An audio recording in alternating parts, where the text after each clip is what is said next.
성경의 제일 마지막 학개 스가랴 말라기라고 하는 성경은요, 포로기로 끌려갔다가 돌아온 사람들의 이야기입니다. 그래서 오늘 보니까 계속 성전 성전 성전 이 이야기하죠. 그 몇 차예요? 1차로 돌아온 사람들이에요. 1차로 돌아온 사람들이 성전을 짓는데 대적들이 방해하잖아요. 방해를 하니까 성전 건축을 내팽개쳐 버리고 자기들 사는 것에 아주 집중하는 거예요. 그러니까 하나님이 학개라고 하는 선지자를 보내가지고, 야, 하나님의 성전은 짓지 않으면서 너희들 집은 참 잘 짓고 그 현생에 아주 매몰되어서 사는구나. 하나님 이 말씀을 주시고 1장에서 다시 성전 건축이 재개가 되죠. 이게 16년 만에 재개되는 것입니다. 공사를 시작했다가 멈추고 16년 만에 재개된다 이러면 여러분 그 공사 다 다시 해야 될걸요. 제가 남서울교회 사역할 때 그때 앞에 오피스텔 하나가 그런 식으로 지었거든요. 공사 보상 문제가 안 돼가지고 한 10년, 15년 있다가 터 파놓고 구조 다 짜놓고 15년 가까이 방치해뒀다가 15년 후에 그 보상이 끝나서 건물을 짓기 시작했는데, 제가 알기로는 그 골조 건물 다 부수고 새로 지었습니다. 공사가 거의 2배 정도 들었던 것 같아요. 가격이 돈이 그렇게 들었던 걸로 알고 있습니다. 그러니까 한 16년 지나서 다시 지으면 다 뜯고 새로 지어야 돼요. 이게 엄청 큰 일이에요. 이게 저는 건축을 잘 모르지만 이랬던 것처럼 이제 다시 공사가 진행이 어쨌든 되는 거예요. 그러니까 하나님이 옆에서 파이팅 파이팅 힘내라 힘내라 이 얘기하는 거예요. 지금 오늘 본문에 보면 단순히 성전 건축을 미뤄뒀다가 다시 시작하는 이스라엘 백성들을 격려하는 차원이 아니라 훨씬 더 깊은 이야기가 있습니다. 단순히 그런 차원에서 보면 우리가 학개 선지서를 정확하게 이해를 할 수가 없어요. 오늘 말씀을 통해서 하나님이 이 성전을 통해서 어떤 계획을 가지고 있는가, 이것을 좀 살펴보고 우리가 은혜 가운데 하루를 시작하기를 바랍니다. 지금 성전을 짓고 있죠. 그러니까 하나님이 이제 학개를 통해서 말씀을 보내시는 거예요. 격려의 말씀을 보내시는데 1절부터 보십시오. 7째 달 7월이죠. 7월 곧 그 달 21일에 7월 21일, 이거 기억해 놓으세요. 7월 21일. 왜 하필 많고 많은 날 중에 7월 21일에 하나님이 말씀을 보내셨는가? 이유가 있어요. 설명하겠습니다. 나중에. 여호와의 말씀이 선지자 학개에게 임하니라. 이르시되, 2절, 너는 스알디엘의 아들 유다 총독 스룹바벨과 여호사닥의 아들 대제사장 여호수아와 남은 백성에게 말하여 이르라. 이들에게 말하라는 거예요. 지도자들에게 말하라. 그리고 백성들에게도 말하라. 3절, 너희 가운데 남아있는 자 중에서 이 성전의 이전 영광을 본 자가 누구냐? 첫 번째, 하나님이 질문 형식으로 이야기하죠. 이 성전의 이전 영광을 본 자가 누구냐? 이 성전의 이전 영광은 어떤 성전일까요? 솔로몬 성전이죠.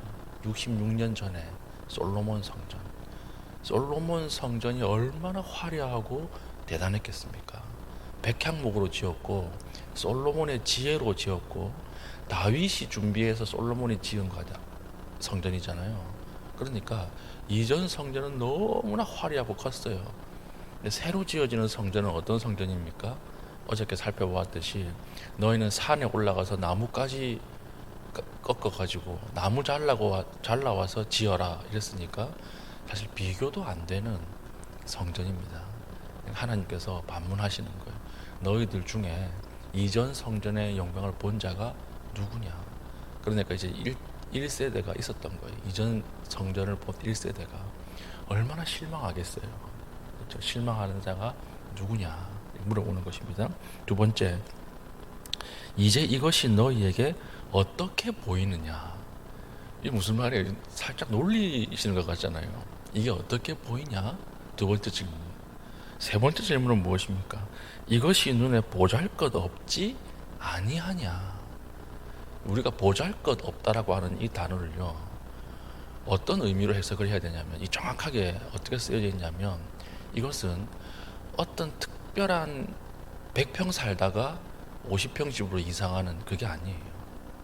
그래서 대단한 거 있다가 그에 상대적으로 못 미치는 비교 우위에서 열등한 것을 이야기하는 단어가 아닙니다. 이 단어는, 이 단어 아인이라고 하는 히브리어는요, 아예 없다라고 하는 뜻이에요.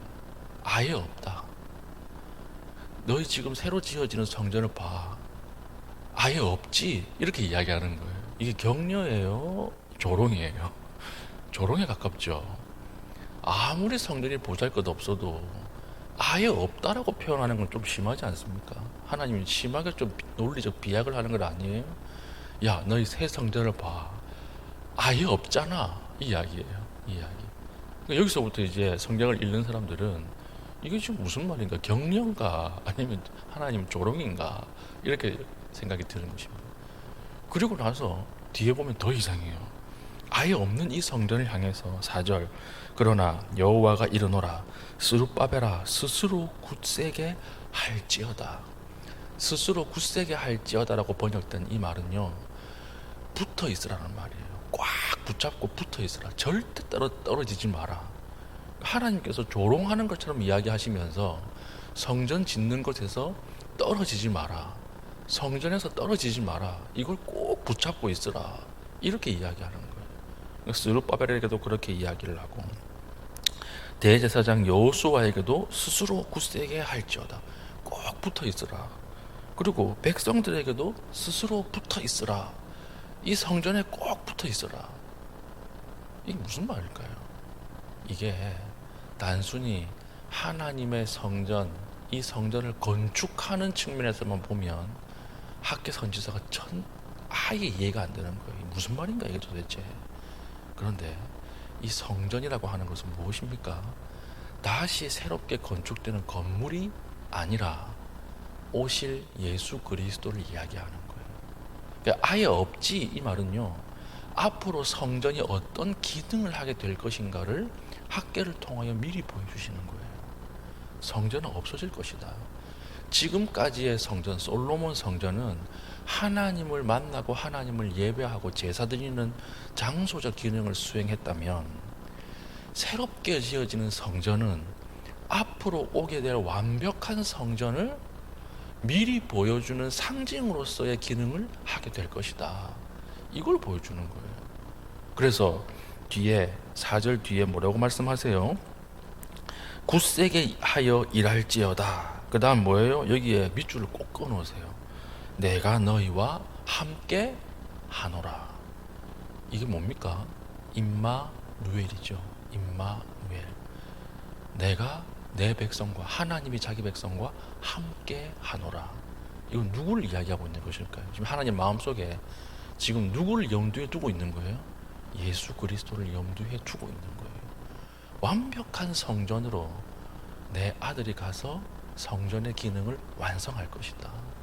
누구든지 지성소 앞으로 나와서 하나님 앞에서 죄를 용서받고 그 죄가 사해짐으로 하나님의 백성이 되는 그날이, 성전의 완성이 올 것이다. 그리고 나서 새롭게 지어지는 이 성전은 그 예수 그리스도를 상징적으로 보여주는 기능을 하게 될 것이다. 이것을 지금 미리 보여주고 있는 것입니다. 그래서 5절도 보세요. 너희가 애굽에서 나올 때에 내가 너희와 언약한 말과 나의 영이 계속하여 너희 가운데 머물러 있나니 너희는 두려워하지 말지어다. 이건 출애굽이죠. 출애굽할 때부터 하나님이 너희와 함께 하셨다는 거예요. 내 말이 너희와 함께 했고, 그리고 여기에 너희 가운데 머물러 있나니 할 때 이 머물러가 뭐냐면 장막을 치다라고 하는 뜻이에요. 장막을 치다. 애굽 광야 가운데서는 성전이 없었잖아요. 그럼 하나님이 어떻게 임재하십니까? 하나님이 건물 안에 임재해 계시는 것이 아니라, 정주해 계시는 하나님이 아니라 하나님을 바라보는 그 백성들 가운데에 함께 하시는 하나님. 그래서 너희들이 애굽에서 나올 때에도 하나님은 광야 성소 가운데 함께 하셔서 여전히 그 가운데 장막을 치고 계셨다. 그리고 나서 이렇게 여기까지 알면 지금 1절에 7월 21일이죠. 7월 21일이 무슨 날인 줄 아십니까? 이스라엘의 초막절 마지막 날이에요. 초막절 마지막 날. 초막절이 어떤 절기예요? 이스라엘이 광야에서 살아갈 때 아무것도 없을 때에도 하나님이 우리와 함께 하셨다라고 하는 것을 기념하고 예배하는 절기 아닙니까? 이 절기 때 하나님이 학개를 보내셔서 말씀을 보내셔서 성전에 정주하시는 하나님이 아니라 이제는 하나님의 아들이 직접 와서 인간의 죄를 사하고 우리의 죄를 사하고 용서해서 하나님의 백성으로 만들 것이라고 하는 계획을 학개를 통해서 말씀하시는 거예요. 이 상징으로 성전 건축을 사용하고 있는 것입니다. 너희는 두려워하지 말지어다. 그래서 이 성전의 개념을 오실 예수 그리스도로 봐야 학개가 이해돼요. 전체가. 아니면 아무리 100번 1000번 읽어도 무슨 말인지는 몰라요. 그러면 오실 예수님이다 라고 하고 나서 딱 보면요, 학개의 말씀이 열리는데 6절 보십시오. 만군의 여호와가 이같이 말하노라. 조금 있으면 내가 하늘과 땅과 바다와 육지를 진동시킬 것이요. 7절 또한 모든 나라를 진동시킬 것이며, 깜짝 놀라게 하겠다는 거예요. 하늘과 땅과 바다 다 놀라게 하고 자연 만물이 놀라고 모든 나라가 다 놀라게 될 것이다. 왜 그렇습니까? 하나님의 아들이 인간의 옷을 입고 이 땅에 오시기 때문에. 이건 누구도 상상하지 못했던 내용이거든요. 직접 대신해서 죽을 것이기 때문에. 하나님이 죽는다. 이건 인간의 상상력 밖의 이야기예요. 진동시킬 것이다. 그리고 모든 나라의 보배가 이르리니 내가 이 성전의 영광이 충만하게 하리라. 지금 이 성전은 얼마나 보잘것없습니까? 근데 이 성전에 모든 이 땅의 보배가 충만하게 할 것이다. 이 보배가 누구예요? 예수 그리스도예요. 모든 나라와 모든 민족이 다 시기하는 보배, 다 부러워하는 보배가 이 성전에서 일어날 것이다. 이 성전은 누굽니까? 예수 그리스도를 이야기하는 거예요. 예수 그리스도가 오셔서 자기 백성을 구원해내는 일이 이 성전을 통해서 이루어질 것이다. 성전의 완성이 예수 그리스도를 통해서 일어나게 될 것이다. 이 이야기죠. 8절 은도 내 것이요 금도 내 것이니라. 만군의 여호와의 말이니라. 그러니까 예전처럼 화려한 성전 안에 은과 금을 채워놓는 것으로 성전이 완성되었다 여기지 말라. 이제는 은도 필요 없고 금도 필요 없다. 성전 안에 성전이 화려해야 될 필요가 없다. 왜냐하면 예수 그리스도가 육체로 오셔서, 하나님이 육체로 오셔서 성전의 기능을 완성해 갈 것이라고 하는 상징이기 때문에 은으로 채우고 금으로 채우는 것으로 너희들 안심하고 만족하지 마라. 이거 은도 내 것이고 금도 내 것이다. 내가 이곳에 예수 그리스도를 보낼 것이다. 이 말이죠.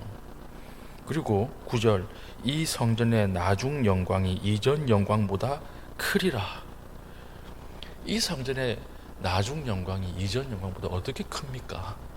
이전 성전은 백향목으로 너무나 웅장하고 아름답게 지었고, 지금 성전은 나무가지로, 나무 토막으로 얼키설키 지은 성전인데 어떻게 영광이 똑같을 수 있어요? 그리고 어떻게 더 클 수 있어요? 그러니까 이것은 건물로 보면 안 돼요. 오실 예수 그리스도로 인해서 이전의 성전의 기능보다 말할 수 없이 큰 영광이 이곳에 임할 것이다. 이전의 성전은 기능적 한계가 있었죠. 그 자리에 인간이 가서 하나님을 직접 대면 못해요. 제사장을 통해서 죄 사함을 받을 뿐이에요. 그것은 아주 단회적이에요. 일회적이에요. 그런데 지금 예수 그리스도를 통해서 완성되는 성전은 예수 그리스도를 통해서 성령이 우리 마음 안에 좌정하심으로 이 성전이 우리 안으로 들어오는 거예요. 누구든지 죄 지은 그 순간에, 하나님을 붙잡는 그 순간에 하나님이 그 사람의 죄를 용서해 주시고 하나님의 백성으로 삼아 주시고 영원히 임마누엘 함께하는 그런 놀라운 성전의 영광이 시대가 열린다라고 하는 것입니다. 그래서 9절 영광보다 크리라 만군의 여호와의 말이니라 한 뒤에 내가 이곳에 평강을 주리라. 이 말이 어디에서 나오는 말인 줄 아세요?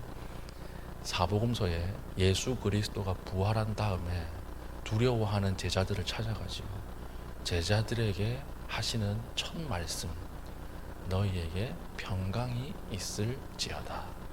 이 구절을 인용하신 거예요. 주님이 내가 십자가에 못 박힘으로 말미암아 하나님의 그 소원, 성전이 완성되는 소원이 이루어졌다. 구약의 말씀이 이루어졌다. 너희에게 이제 평강이 있을지어다. 임마누엘이에요. 그러니까 예수 그리스도를 우리가 알고 예수 그리스도의 눈으로 딱 보면 학개성 이설 성경이 너무나 놀라운 말씀이죠. 지금 성전을 건축하는 백성들에게 그래 내 집 잘 지어라 잘 지어라 화이팅 이게 아니에요. 다시 돌아오기로 작정한 백성들에게 하나님의 놀라운 비밀, 이 땅에 하나님의 아들이 직접 장막을 짓고 오셔서 인류의 죄, 나의 죄를 구원해낼 것이다, 건져낼 것이라고 하는 놀라운 하나님의 계획을 미리 말씀하고 있는 것입니다. 하나님께서 얼마나 우리와 함께 하기를 원하십니까? 하나님이 원하시는 것은 딱 하나라 그랬죠. 우리와 그냥 함께 있는 거예요. 그냥 함께 있는 거예요. 돈도 필요 없고 봉사가 절대적인 것도 아니고 그냥 함께 있는 거예요. 오늘 이 땅을 살아가면서 우리는 하나님과 동행하는 것을 얼마나 기뻐하십니까? 하나님께서 여러분들의 사업, 여러분들의 직장에서, 여러분들의 학교에서, 모든 장소, 가정에서 함께 하시기를 원합니다. 그냥 함께 하시기를 원해요. 이것이 하나님의 첫 번째 소원이에요. 그저 함께 하는 거. 오늘 우리가 하루를 시작하면서 하나님의 말씀과 함께 하십시다. 살아가면서 하나님의 말씀이 우리를 인도하도록 하십시다. 그것이 하나님 앞에 우리가 가장 사랑받는 길임을 잊지 마시고 하나님과 동행하며 하나님을 사랑할 수 있는 믿음의 귀한 주의 종 될 수 있기를 축복합니다. 아멘.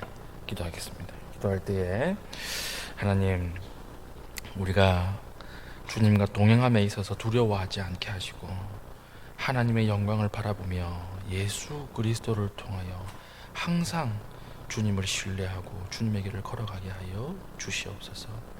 하나님, 기도할 때에 우리에게 은혜를 베풀어 주시옵소서. 기도하시고요. 개인적인 기도의 제목 가지고 기도하시고 자유롭게 들어가시겠습니다.